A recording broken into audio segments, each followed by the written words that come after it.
लोकमाझा news मध्ये आपले स्वागत। मी संतोष राठोड। आपण बघत आहात लोकमाझा न्यूज। आमच्या चॅनलला लाईक करा, शेअर करा, सबस्क्राइब करा, बेल आयकॉनचं बटन दाबायला मात्र विसरू नका, कारण आमचे ताजे अपडेट आपल्यापर्यंत पोहोचत राहतील।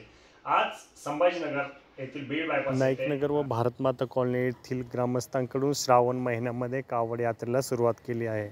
या कावड यात्रेमध्ये पश्चिम मतदारसंघाचे आमदार संजय शिरसाट सोबतच माजी नगरसेवक आप्पा हिवाळे, त्यासोबतच भारतमाता कॉलनीतील नेते कैलास चव्हाण, संतोष चव्हाण यासोबतच येथील ग्रामस्थांनी मोठ्या प्रमाणात हजेरी लावलेली आहे।